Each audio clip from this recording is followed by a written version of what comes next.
அஸ்ஸலாமு அலைக்கும். Last video continuation video. Next day morning Kodaikanal lake தான் போயிருந்தோம். எங்க வீட்டு செல்ல பிள்ளைங்க சைக்கிளிங் பண்ணும்போது என் கூட பின்னாடி உட்காந்து வந்த மாதிரி இருக்கு. இப்போதான் எங்க வீட்டு செல்ல பிள்ளைங்க அவங்க வைஃப் கூட டபுள்ஸ் போகும்போது அதுக்குள்ள வளர்ந்துட்டாங்களா தோணுது. டேஸ் அந்த அளவுக்கு ஃபாஸ்டா போகுது. இதுக்கு முன்னாடி எங்க ஃபேமிலி கூட சைக்கிளிங் பண்ணிருக்கேன். பட் எங்க வீட்டுக்கு வந்த 3 மருமகளோட அண்ட் ஹபியோட சைக்கிளிங் பண்ணும்போது இன்னமும் என்ஜாய் பண்ணேன். சைக்கிளிங் முடிச்சுட்டு 70 cinema horror house mirror maze போயிருந்தோம்.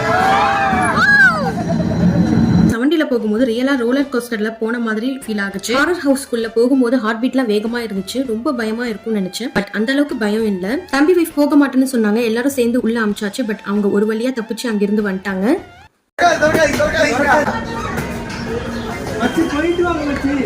அடுத்து மிரர் மேஸ் ரொம்ப சூப்பர் அண்ட் த்ரில்லிங்கா இருந்துச்சு. எங்க எக்ஸிட் இருக்குதுன்னே தெரியாது. கையால டச் பண்ணா மட்டும் தான் தெரியும். தன் கையே நமக்கு உதவி மாதிரி நம்ம கையை வச்சு எக்ஸிட்டை கண்டுபிடிச்சு ஒரு வழியா வெளியே வந்தாச்சு. இதெல்லாம் பார்த்து முடிச்சுட்டு கொஞ்சம் பர்ச்சேஸ் எல்லாம் பண்ணிட்டு வீட்டுக்கு கிளம்பியாச்சு. அஸ்ஸலாமு அலைக்கும். தேங்க்யூ ஃபார் வாட்சிங்.